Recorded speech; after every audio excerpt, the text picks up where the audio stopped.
नाम से सर्च कर सकते हैं और आप इन चीज़ों में आप मुझे मेरी कॉन्टैक्ट डिटेल्स आपको मिल जाएंगी।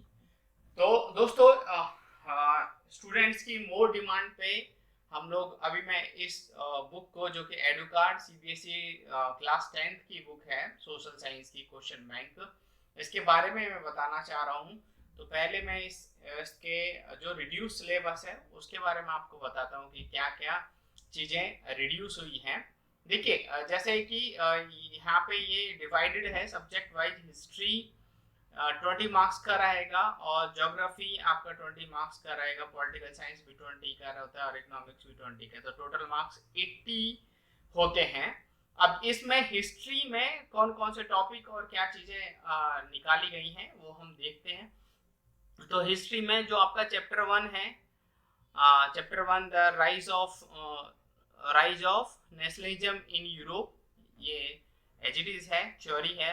और नेशनलिज्म इन इंडिया चैप्टर 2 है जो आपको दिया गया है। तो यहाँ पे हमने आपको इस बुक में इनके बारे में अच्छे से पढ़ने के लिए मिलेगा।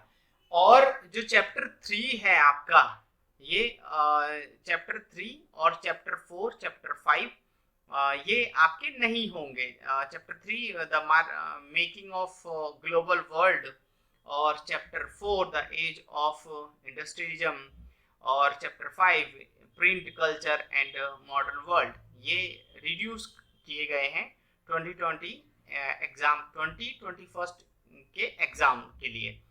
अब ज्योग्राफी में आते हैं। तो ज्योग्राफी में जो चैप्टर 1 है आपका रिसोर्स एंड डेवलपमेंट, ये पूरा एज इट इज है। लेकिन जो चैप्टर 2 है ये फॉरेस्ट एंड वाइल्ड लाइफ, और चैप्टर 3 वर्ल्ड वाटर रिसोर्सेज, ये आपके डिलीट किए गए हैं। तो पीरियोडिक टेस्ट में, हाँ देखिए, डिलीट का मतलब यह है कि बोर्ड एग्जाम में नहीं आएंगे, पर क्या है, ये पीरियोडिक टेस्ट में, ये जो आपके सेशनल वगैरह होते हैं वहां पे आपको ये पूछ सकते हैं उनके बारे में। चैप्टर 4 जो है आपका एग्रीकल्चर, वो एज इट इज रखा गया है, ठीक है। और चैप्टर 5 जो आपका मिनरल एंड एनर्जी रिसोर्सेज है, वो डिलीट कर दिया गया है एग्जाम के लिए, ठीक है। ऐसे ही चैप्टर 6 जो है मैन्युफैक्चरिंग इंडस्ट्री, उसको रखा गया है।